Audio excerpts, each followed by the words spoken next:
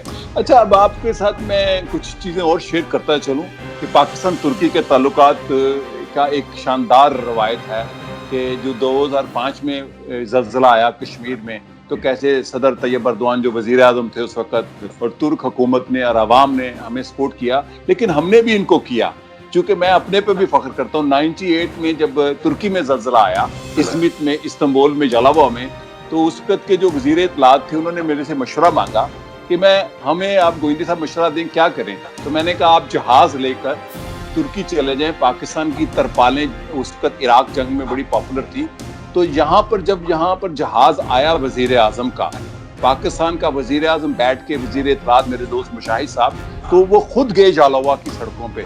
تو یہ ہمارے تعلقات ہیں. پھر میں آپ کو ایک اور دلچسپ واقعہ اس لیے شیئر کرنا چاہتا ہوں کیونکہ ان واقعات کو میں امانت سمجھتا ہوں. میرے دوست تھے ایڈورڈ مارٹیمر جو کوفی عنان کے سیکرٹری جنرل کے چیف ایڈوائزر اور اسپیچ رائٹر تھے. انہوں نے مجھے یہ اسپیچ بھیجی کہ ہم ترکی جا رہے ہیں, کوفی عنان یونائٹڈ نیشن کے سیکرٹری جنرل, تو آپ یہ تقریر دیکھیں, آپ پرائم منسٹر کے دوست ہیں تو تقریر ٹھیک ہے.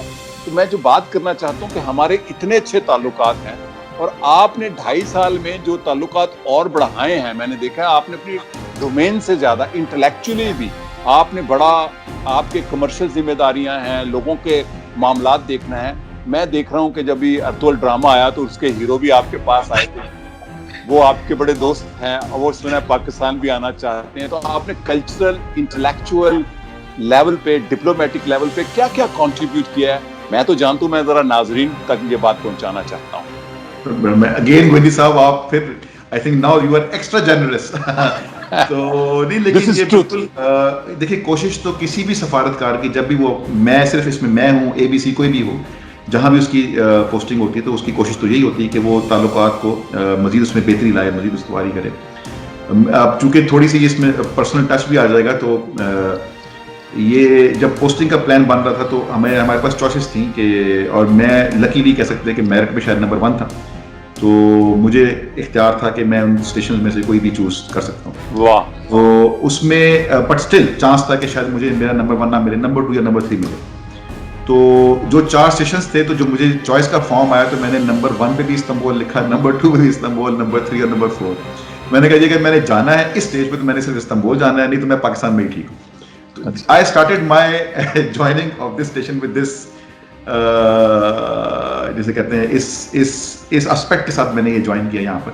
اور ڈیفینیٹلی میں نے اور ملکوں میں بھی سرو کیا ہے, لیکن جتنی آسانی مجھے ٹرکی میں, استنبول میں اپنی جاب کرتے ہوئے ملی اور مل رہی ہے, وہ میرے خیال میں کسی اور ملک میں شاید ہمیں اتنی ایزی ایکسیس نہ ہو, چاہے وہ بزنس ہے, ٹریڈ ہے, کامرس ہے, یہاں کے گورنمنٹ آفیشلز ہیں, ایئر لائنز ہیں, یعنی کہ آپ name the institution, name the agency اور چیمبر, اور وہ ہمیں بالکل وداؤٹ اینی, جسے کہتے ہیں نا پروٹوکول, یا وداؤٹ اینی, وہ ہمیں نہ صرف ملتے ہیں, ہماری بات سنتے بھی ہیں, اور بلکہ ہمیں اس میں مزید بہتری کی تجاویز بھی دیتے ہیں.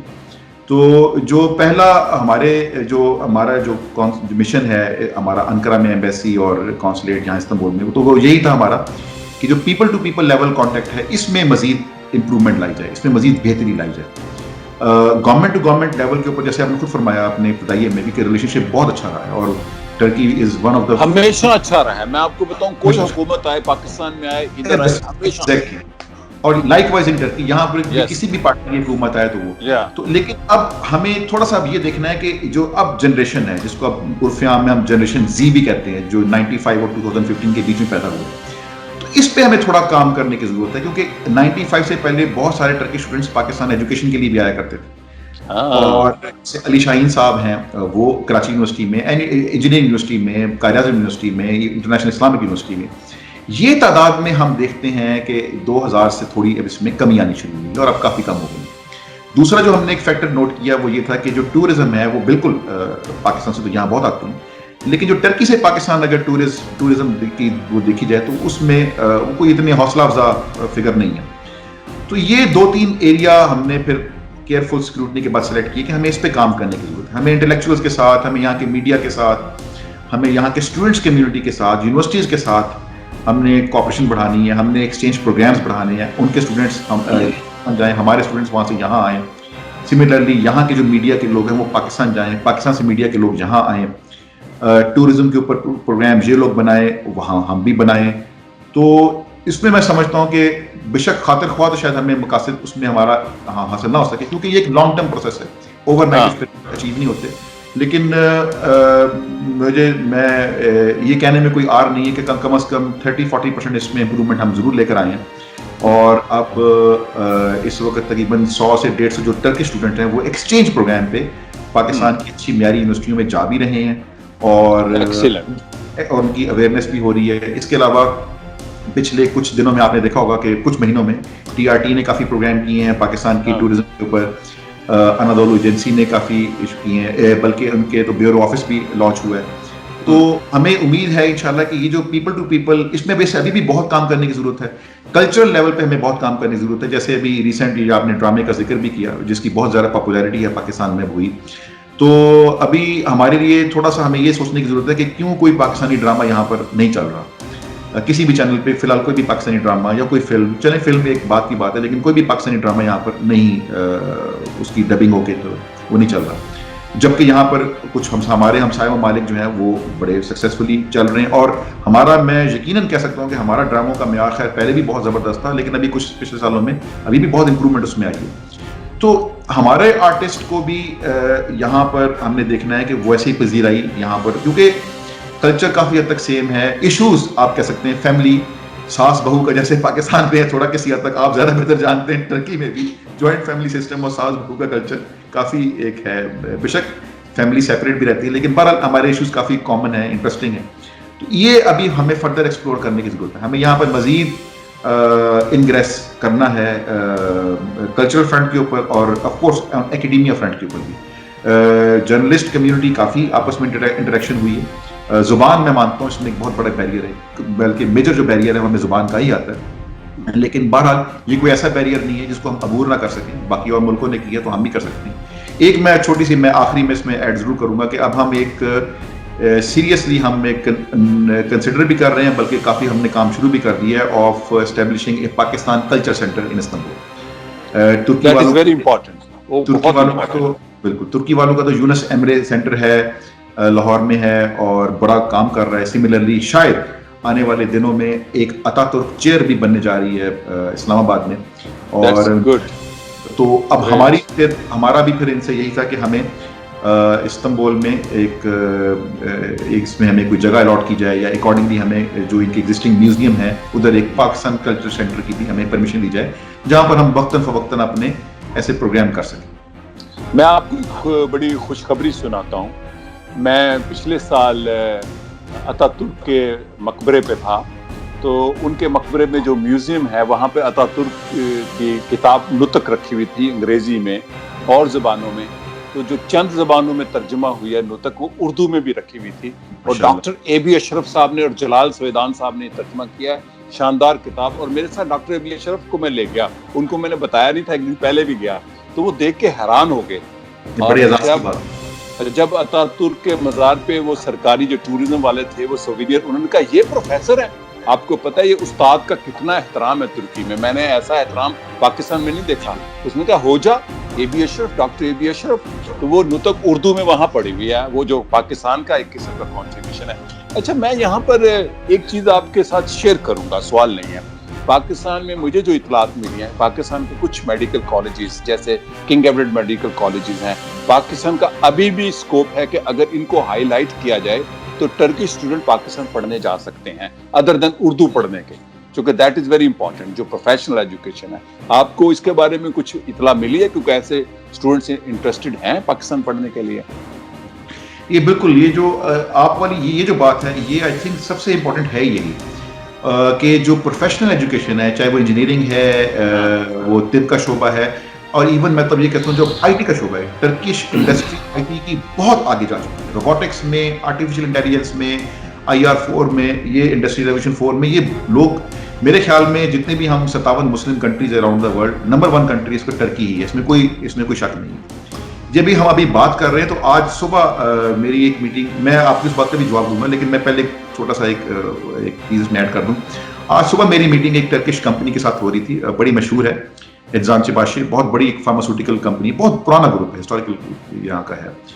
تو یہ مسلم ممالک میں چند گروپس میں ہے جو کہ نیوکلیئر میڈیسنز کی پروڈکشن کرتے ہیں.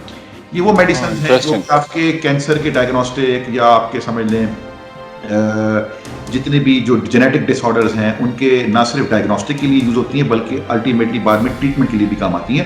اور یہ دوائی بنانا، یہ اس کے لیے سائیکلوٹران وغیرہ چاہیے ہوتا ہے، ایک نیوکلیئر پورا ایک سامان ہے.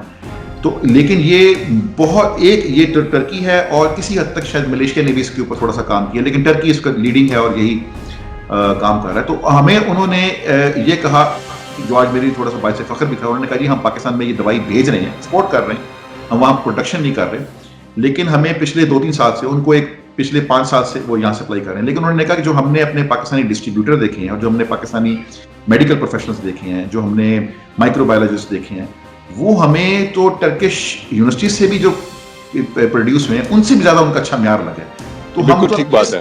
تو ہم تو یہ سوچ رہے ہیں کہ ہم اب پاکستان میں ایک اپنا جو ہے نیکسٹ جو پروڈکشن فیسلٹی ہے ہم وہاں پر لے کر جائیں اور ہم ان کی سروس کا فائدہ وہاں پر اٹھائیں. تو یہ جو آپ کی بات ہے کہ جی کنگ ایڈورڈ میڈیکل کالج ہو گیا یا باقی ایسے ہو گئے، تو اس میں ایک ڈیولپمنٹ تو ضرور ہوئی تھی. جو ہمارا پشاور کا خیبر میڈیکل کالج ہے ان کا اور جو میڈی پول یونیورسٹی ہے، بڑی مشہور، آپ نے سنا ہوگا میڈی پول یونیورسٹی، ان کا آپس میں ایک ایگریمنٹ ہو گیا ہوا ہے. لاسٹ ایئر یہ ہوا تھا اور اس سال اس کو انہوں نے فائنل سائن بھی کیا.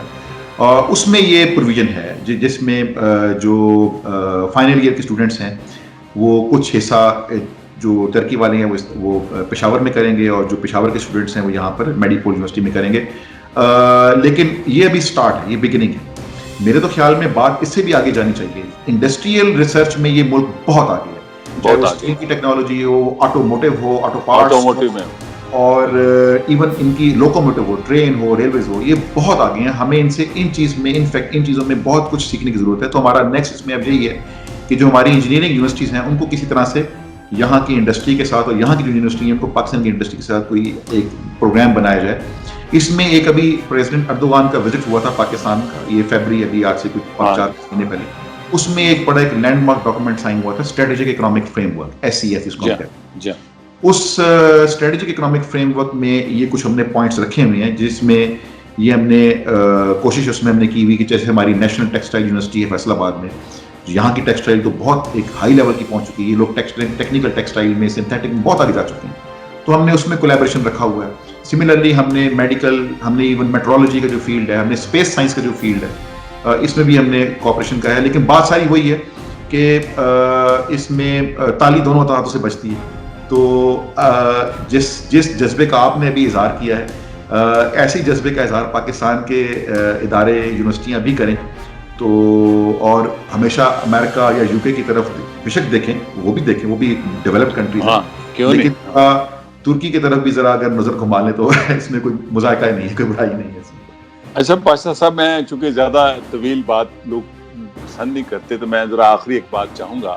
آپ پاکستانیوں کو بحیثیت قونصل جنرل اور بحیثیت پاکستانی اور ایک ترکی کا دوست ہونے کے ناطے کیا سارے لوگوں کو متعلقہ جن کو ہم نے ڈسکس کیا ہے کیا پیغام دینا چاہتے ہیں؟ میں سوال بڑا مشکل ہے تو بڑا آسان ہے، آپ نے سمجھ گئے اس کو ایک کوزے میں بند کر دوں. لیکن بہرحال میرا تو ایک ہی چیز میسج ہے جو آج کل کے حالات میں دیکھتا بھی ہوں کہ آپ ترکی کی گرم جوشی کو، ترکی سے ہمارے تعلقات کو مد نظر رکھتے ہوئے اس کو ضرور اس خوبصورت ملک کو ایکسپلور بھی کریں، ٹورزم پرپزز کے لیے بھی ایکسپلور کریں، بزنس، ٹریڈ اینڈ کامرس کے لیے بھی ایکسپلور کریں. جائز طریقے سے آئیں اور جائز طریقے سے ہی واپس جائیں. ہماری آپ کی سب کی عزت یہاں پر قانونی طور پہ رہنے میں، قانونی طور پہ اپنا بزنس کرنے میں، قانونی طور پر ہی اسٹڈیز کرنے میں، پڑھائی کرنے میں ہے. ہماری ریپوٹیشن اب بھی ایک ہارڈ ورکنگ، آنیسٹ اور پروفیشنل کی یہاں پر ہے. یہ ان ممالک نے جہاں پر ابھی بھی پاکستانیوں کی قدر کی جاتی ہے. پاکستان کا نام اسٹریٹ میں لیں تو جیوے پاکستان تو ایک ایسا نعرہ ہے جو کہ کس کی زبان ہے. تو میرا میسج یہی ہے کہ جیوے پاکستان کو کا جو پرچم ہے وہ بلندی رکھیں، اس کو جیوے پاکستان ہی رکھیں. ان کے منہ سے ہمیں جیوے پاکستان ہی سننے دیں. اس نعرے کو خراب نہ کرنا. بلال پاشا صاحب بہت شکریہ. آپ نے 40-45 منٹ میں ہم نے کافی چیزیں ڈسکس کی اور آپ کی مہربانی کہ آپ آج بہت بزی تھے, مجھے پتا ہے ہر روز ہی بزی ہوتے ہیں. آپ کا شکریہ. اور پاکستان ترکی دوستی زندہ باد, پاکستان ترک عوام دوستی زندہ باد. پاشا صاحب آپ کا بہت شکریہ. میں آپ کا بڑا ممنون ہوں ایمانداری سے, چونکہ میں پاکستان کے لوگوں کی رہنمائی چاہتا ہوں. میری مادر وطن پاکستان ہے, ترکی میرا عشق ہے. شکریہ اور خدا حافظ.